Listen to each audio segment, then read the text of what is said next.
My name is April Mattson. I was involved in a pretty bad car accident on my 18th birthday. It was labeled as a suicide, and we'll get into reasons why it was labeled that and why it really wasn't a suicide, but there's a lot of stuff that goes around that story. I've always dealt with depression. I have depression in my family and different mental health issues. In my sophomore year of high school, my parents got divorced. It was kind of just a crazy time. I'm like 15. I was always felt like an outcast. It got to the point where I would go to a social setting like my youth group, and I would hide and literally wait for someone to find me because I wanted them to be like, oh, where's April? Is she here? I haven't seen her in 20 minutes, but nobody ever came. Nobody ever looked for me, and it was hard. I'm like, people should be looking for me. Am I important enough? Maybe it was just because there were so many people there. They didn't really care to think about where I was. But I was also really annoying, so they probably didn't care. But childhood was hard for me because I was always like, someone better is going to take my place. The friends that I have, someone's going to come along and take them. In 2010, I got a headache, and it never went away. I had dealt with headaches since I was like 5 on and off, but this was literally headache started this day and it never went away. So of course I told my mom, and we started going to doctors and stuff. One of the times my dad took me to a new neurologist, and he was very short. He said, all right, here's a medication. It's an antidepressant. Take this. I'll see you in a month. And I'm like 16, maybe 17. And my dad, neither of us really looked into the medication, what the side effects were, which you definitely should. I started taking it, but I don't have the best memory, so I would forget to take it one day, take it again, forget again, take it. It was kind of just messing with me. It was my 18th birthday. I had been on the medication maybe 2 weeks. I went to school, and I had a softball game later that day. I wasn't feeling like myself, though, at school. I was like there, but I wasn't there. I was just kind of feeling weird, but it was really the only time I had felt like that. I didn't realize it was the medication. So I had school, and then at my softball game, it was my birthday again. So my mom came, she brought cupcakes, and during the game, I kept crying. So after the game, we do a little huddle with the team, and they were like, okay, let's sing April happy birthday. And they start singing me happy birthday, and I am crying. And I'm like, why am I crying? They're singing me happy birthday. Like, this is a good time. I think we won our game. There was no reason for me to be crying. And I was just like, I have to get out of here. Like, this is not stopping. I don't know what's happening. So I grabbed my stuff. My mom was like, wait, I brought cupcakes for the team. Can you stay? We're going to sing a happy birthday again and blow out cupcakes and stuff. And I was like, no, I have to get out of here. So I just took my stuff and I started walking to my car, and I just started driving. And when I got to the stoplight where I turned right to go home, I turned left. I was like, I don't want to go home. I don't know where I'm going right now, but I don't want to go home. So I turned left, and I'm still crying. At this point, I'm scream crying, and I can't really see, which is not safe to be driving. So I drive a little bit, maybe a couple miles, and then I was like, this isn't safe. So I pull off on a road I had never been on before, and it kind of curves a little bit. And then I noticed on the left, there was kind of the road, and then it kind of just fell off. And I was like, that's interesting. What is that? So I stop on the side of the road, and I get out, and I go look, and I realize that it's a huge ravine. It's a whole cliff. There's a little creek down there. There's trees, there's big rocks, there's a bunch of stuff. And there's no real railing of the street. So you can fall right down, you can drive right off, which is not very safe. I get back in my car, I drive further up the road, and then I find a little spot just to stop on the road and just think about stuff. I ended up turning my phone off because I didn't want them to call me and didn't want to be found. I don't really know what I was planning, but I sat there for a while. The last thing I remember is took my seatbelt off, and that's pretty much all I remember. But what actually ended up happening was I scooted my seat all the way up as far as it could go up, so my chest was pushed into my steering wheel. At some point, I turned on my car, I turned around, and I drove as fast as I could off that cliff. And since it was in a rural part of the town, nobody knew, nobody heard it. I guess there's not houses nearby. So my family then put out a missing persons report. They were trying to call everybody. Have you seen her? Where is she? We don't know where her phone is. We can't track her phone. We haven't seen her car. And what ended up happening was about close to 9 a.m. the next morning, there was a hiker walking by on the street, and he saw my car down there. So he called the non-emergency police and said, hey, there's a car in this ravine, you guys should come get it. He didn't see me, so he had no idea it was an actual accident. So the police and the whatever kind of team came down to get the car, and then they were like, oh my gosh, there's a person down here. And I was assuming I'm covered in blood. When I drove off the cliff, since I was so close to the steering wheel, my head hit it and my face hit it, so my nose was like ripped off of my face, like halfway. I have like scars here still. I was conscious, but I was probably pretty out of it. They ended up having to call a helicopter in. They light flighted me out to a nearby hospital. My lungs had collapsed because I was down in probably 50-degree weather overnight. So they had to cut my shirt. I have chest tube scars from them putting chest tubes in my lungs in the helicopter. And then I was in the hospital for about 2 weeks. They had to reattach my nose. I broke a couple ribs, I broke some facial bones, I broke my nose, obviously, and then I severed some nerves in my face, so I can't actually feel the side of my face or the side of my nose. But I was in there for about 2 weeks, and then since the cops that were at the scene, they noticed that there were no tire marks, there was no other car involved, there was nothing else for them to determine that it was, of course, a suicide attempt, because there was no reason for anybody to be kind of put off the road with no, like, tire marks. So once I was done with the 2-week stay in the hospital, they sent me to a mental health facility for 5 days. That was kind of a blur. I have some memory of it, but you're kind of just being babysat. It's a very expensive place to go, and they don't really do much for you besides keep you away from other things that can harm you. They put me on a new antidepressant. I was on that for a few months. But yeah, so I got out after 5 days and then tried to get back into regular life. So I was crying. I was scream crying. I didn't know why. I am an emotional person, but I don't cry a lot. And especially for something that I literally don't know why I'm crying. Why am I feeling like this? I just felt completely off. And I didn't know what to do because I didn't really have friends at the moment. So I was just like, I don't know where I'm going, but I don't want to go home because I'm like distraught right now. I don't want to see anybody. I don't want to talk to my dad. I don't want to have to deal with this. So I just need to go somewhere else and like try to calm down and figure out what I'm feeling. I'm sure a lot of people have had suicidal thoughts just randomly, or what, if people would be better off without me, life is so hard, all of these things. But to put it into action is a whole different thing. And it's a scary thing because there's a lot that goes into it. Is my family going to be okay? What am I going to miss out on? Is it actually going to be successful? Because there are a lot of suicide attempts that are not successful. And you end up being paralyzed for the rest of your life, or you have all these health problems or whatever. So there's a lot of things that go into actually doing an attempt compared to just thinking about it. Oh, I'm going to crash my car on the freeway, or I'm going to jump off a bridge. This was the only time I've ever had kind of a real plan that could work, besides just thinking about, oh, this could possibly do it, or whatever. So I've heard of people having traumatic life experiences and their memory just blocks it because it's too traumatic and it's like trying to help you. So I'm pretty sure that's what happened because I don't remember turning my car on, turning around and driving off the cliff. I kind of wish I did. I'm curious what it looked like, driving off the thing. I don't remember any of it besides just sitting in my car. But when I did hit the steering wheel with my head when I crashed at the bottom, I did black out. I was knocked unconscious for who knows how long. Once I woke up, I tried to get on my phone because there was blood on my phone, but it was off. And I don't think I realized that. I was able to crawl out from like the back seat of my car because the front, of course, was so smashed in. Also, when I crashed, there was a big rock and I was like right next to it. And I think if I were to hit that rock, I would have died.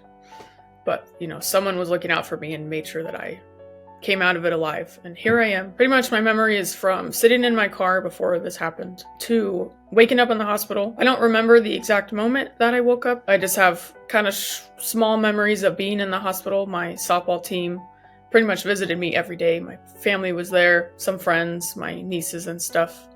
But I don't have like a memory from, okay, this is the exact moment I woke up and remember everything. It's kind of a little blurry. In the hospital, the doctor told me I had 2 broken ribs, I broke 3 facial bones, I broke my nose because I smashed my face into the steering wheel, and then I severed the nerves in my face, so this is numb, my nose is numb, my nostrils are not even, and then when I smile, I can't lift the side of my face. I don't like it in pictures, so that's very annoying to me. The difficult thing with the accident was none of my friends or family really knew about the headache that I had that I was taking medication for in the first place. So when everybody found out about the accident, they assumed I was trying to take my own life, which I understand, but nobody really asked me what actually happened. Like, this is the first time that if any of them listened to it, they would actually hear the story.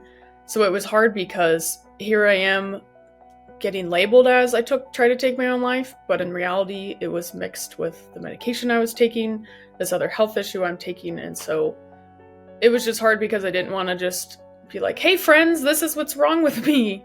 I wanted them to come to me and ask about it and be curious, but I'm sure that was just hard for them because I don't think they had been prepared or just knew how to deal with somebody that did try to take their own life, and it was probably a sensitive subject that they didn't want to bring up because they didn't know how I'd respond. So that in itself was hard because I pretty much just lost all my friends, and I think it was just too uncomfortable for them to stay my friend or to try to figure out what happened. So when I was in the mental hospital, it was hard because I'm in here with these people that have real problems and their addiction issues and all of these things. I feel like I'm fine. So that's why I was trying to get out of there as fast as I could. I did all the, right things, said all the right things, but I had some of my friends visited me in there, and it was such a weird reality of, I'm literally in a mental health facility, and I have people visiting me, and I'm just looked at like I'm this crazy person. You can't have any metal in there. They had to take all the wires out of your bras. You can't have razors. You can't have anything. It was weird. It's like you see that on TV, but you never expect yourself to be in one of those places. So it was good to get out. It was like, okay, I'm free, but now I have to figure out life and try to go back to a normal life again. I was released from the mental health facility with promise that I would see a therapist and that I would stay on the antidepressant. Lexapro was what I was taking. So I did go to a therapist, but I don't know, therapy for me, sometimes it just feels like you're just telling people your problems and then you leave. And it's like, how is this going to make me any better? So I saw her for a few months in the summer until I moved, because I moved out of the city for college. I stayed on the antidepressant for a couple months, but then it didn't really feel like I was doing anything. And I don't want to be dependent on medication because it has more side effects than it's really helping with.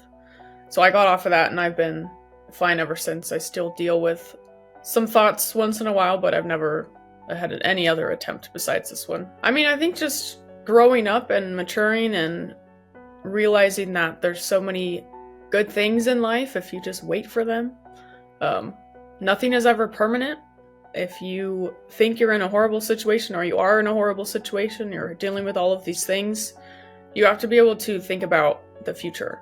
And it's going to get better one day. I just have to wait for it, fight for it, do what I can, because I'm now engaged. I have an amazing stepdaughter. I'm about to get into a great career. And so I would have missed out on all of these things if that attempt actually went through. So I'm very thankful that I am here and that I pushed through, because it's not been easy, but it was worth it. I am still dealing with the headache. It's been almost 14 years having a headache every single day, every second of every single day. I have never been able to figure out, no doctor has ever been able to figure out why it's there.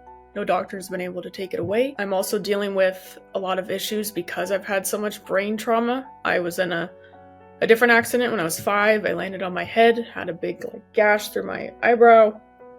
Got in this car accident. I've had concussions otherwise. So all of this trauma has caused my brain to just, I feel like it's melting away. I have all of these speech issues. I can't form sentences a lot of times. I can't, my vocabulary, someone just ripped out half the vocabulary in my brain. I'm having a lot of memory issues. I'm having all of these things that make life scary. And so I have doubts sometimes of, can I even hold down a job when I'm literally in 5-10 years, because it's getting so bad. No doctor wants to take any of my issues seriously. And so it's been really hard because these are the things I think I have. It's a type of dementia. But I'm really young. And so I feel like the doctors are going to be like, you're crazy. Go somewhere else. It's hard when I'm dealing with all of these things And it's like, is it ever going to get better? Am I ever going to get treated correctly? Because it seems like it's just getting worse. And I'm trying to go into the electrician field, and that's that can be a very dangerous job. And if you're not on your stuff, and if you don't do everything correctly, it can be dangerous for you and the people around you. And so I have these thoughts about, what if I do this? What if I don't do this? What if I get hurt because I forgot to do this? So there's a lot of feelings of, I don't know if I'm going to be able to do this and take care of myself for the next 20 years. It just seems like it's going downhill very fast, and it's very scary. So of course my fiance, she's been amazing. She knows all of these things, and I've told her, what if you have to end up taking care of me in 20 years because I have dementia and I can't take care of myself? And she's like, we'll cross that road when we get to it, but I'm still going to marry you.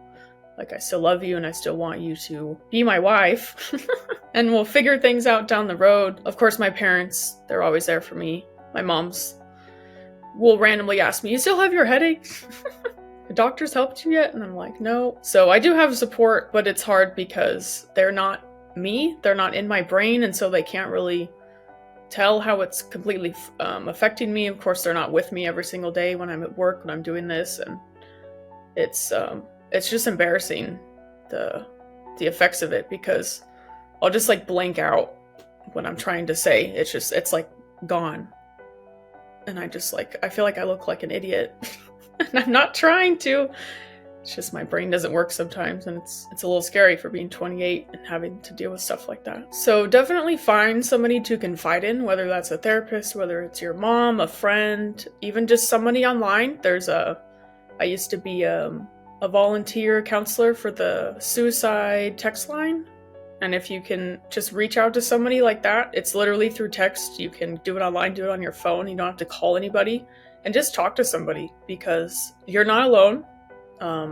You will definitely learn that you're not alone. There's a lot of people that deal with a lot of things, whether that's their family, whether it's friends or a partner, abusive relationships, anything like that. Just know that you need to do your best to be strong, because the future is brighter. You have no idea what the future holds. And if you don't stay strong to get to the future, you'll never know what you missed out on, which is kind of sad, because there's a lot of people in your corner, whether you know it or not, that it's going to affect if you leave this world. And it's very sad, because there are people that leave this world too soon, whether that's kids, whether that's even parents. And so to take your own life because it is just so hard and you can't seem to get out of it, it's heartbreaking. I know somebody that I was friends with, and she was in the military, and she took her own life, and I still think about that. And I wasn't even that good of friends with her, and it's scary how far of a reach you have that you don't really know. And so if you can just find something to hold on to, just do your best to hold on, because it'll get better and it'll be worth it. So do your best to find yourself an outlet, whether that's taking a walk outside, whether it's going to the gym, or just reading. Sometimes just watching a funny movie to make you laugh will just take your mind off everything. Just find something that brings you a little joy, because that's sometimes what you just have to hold on to. If you can make a new friend and go do something fun, do something you like, don't be afraid to do things alone.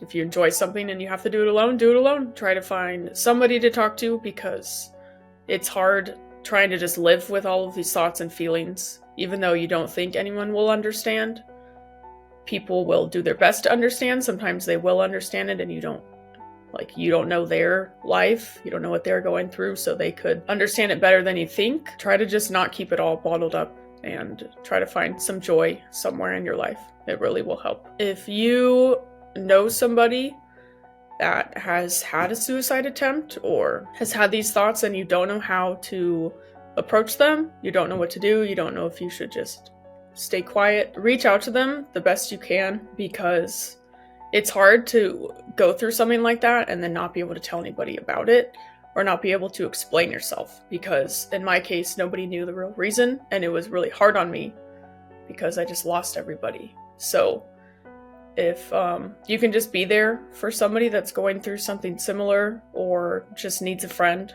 try to be that friend. Try not to judge them. Come at them with open ears and an open heart, because just listening to one person, you have no idea how close they are to that cliff. And if they are right on that cliff and someone is nice to them and someone is there for them, that can help them take many steps away from that cliff. And just try to be kind to everybody that you meet, because you have no idea what anyone is going through. Even people that are rude to you, they could have had the worst day of their life and they are taking it out on you, which is unfortunate. But if you can try to just bring some joy to people's lives every day, that'll really make a huge difference.